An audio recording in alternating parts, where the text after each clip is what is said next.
20,000 pies. More than 4 tons of meat pies and sausage rolls were buried near Canberra's commencement column after the opening of Parliament House. To use the language of bureaucrats, they were surplus to requirements, the result of a gross ministerial miscalculation. When plans were announced for the opening of Parliament House by the Duke of York on May 9, 1927, the minister in charge of the royal tour, Senator George Pearce, forecast that 100,000 people would visit the new national capital to witness the event. Thousands were expected to travel in the special one-day excursion trains laid on for the occasion. 30,000 motor cars are expected to be in the capital for the great day. Those forecasts were mildly optimistic. For instance, the excursion trains from Sydney were poorly patronised. One of them carried only 2 passengers, and as it turned out, only about 4,000 motorists made the trip to Canberra. The planning authorities were aware that Canberra of 1927 could not meet the refreshment needs of the vast crowd the senator expected. The public would not be able to use the dining rooms of the few government hostels. They were reserved for use by the Commonwealth official guests at the celebrations. And in all Canberra there were just 2 small cafes and 2 tea rooms. Officials dreamed up a scheme by which the multitude could be fed and which at the same time could put a little money in the Treasury kitty. They intended to sell the catering franchise. But far from making a profit, the scheme resulted in a substantial loss which had to be borne by the taxpayers. The advertisement about public catering at the opening of Parliament House brought only 3 replies, all from proprietors of small eating establishments in Sydney. These were set aside because not only did the respondents fail to send the stipulated deposit of £50, but it was clear that all were quite incapable of operating on the large scale required.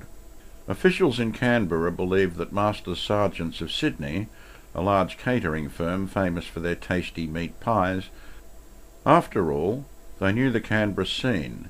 They had catered for the marquee luncheon near the commencement column when Lady Denman had announced the name of Australia's capital in March 1913. But manager Charles Grimes steadfastly refused to consider this catering proposition. He remembered that the firm had waited for 10 months before the Commonwealth settled the bill for the 1913 affair. During April 1927, Mr. Grimes was pestered by officials who by then were quite frantic about the inability to arrange catering for the expected crowd. To get these officials out of his hair once and for all, the manager eventually set out the conditions under which sergeants would take the job on. He thought his terms were so stiff that there was absolutely no hope of their being accepted by the Commonwealth. Nobody was more surprised than Mr. Grimes when 7 days before opening day he received a telegram accepting all his terms. The authorities undertook to pay half the transportation costs of staff and foodstuffs to Canberra, to provide refreshment marquees, and to billet sergeants' staff in Canberra. More significantly, they guaranteed to pay for any of the 5,000 meals that were not eaten on the day. Sergeants' pastry cooks worked in relays to bake pies, sausage rolls, and other tasty titbits. Full-scale production went on right up to the time when the last van left Sydney for its trip south on Sunday morning with the last of the 30,000 pies. Sadly, about 20,000 of them ended up in a big hole behind Parliament House. Patronage in the 8 huge marquees, hired by the Commonwealth from Walder's of Sydney for £400, was pitifully meagre. Only 6,000 people turned up in Canberra instead of the 100,000 expected by Senator Pearce. Moreover, many of those refused to pay the amount set by sergeants for their light refreshments. Bert Daniels of Goulburn stoutly maintained that no working man would afford to stump up 3 shillings for a cup of tea and 2 pies.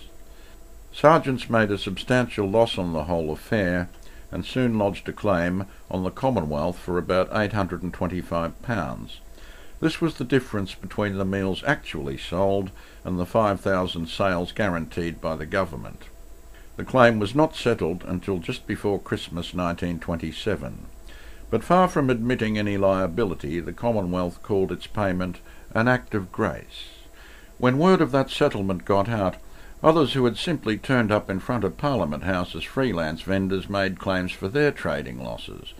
Mr. D. F. Mackay, who set up as a waffle seller and dispenser of cordials near the site of today's Treasury building, was eventually given £100. Fish merchant Harold Peer asked for £75, but by the time officialdom got around to sending him a cheque, he had gone broke and returned to England. The claim made by Wal Johnson of Darlinghurst was not recognised by the authorities. He arrived in Canberra with a Ford packed with tinned provisions for sale, but did not sell enough to pay for his gasoline to go home, mainly because few of Canberra's visitors happened to have a tin opener on them. His unsold goods were taken back to Darlinghurst. Most of Sargent's products were dumped in a hole on Capitol Hill. Commonwealth accounts show one other item relating to the unhappy affair. It is an entry for some £11 for the food burial party and transport by horse and cart. The records do not show the exact burial spot, but should a visitor to Capitol Hill detect a gum tree that is especially healthy and verdant, he may reason that its roots were probably nourished by meat pies and sausage rolls from another day. A very remarkable day.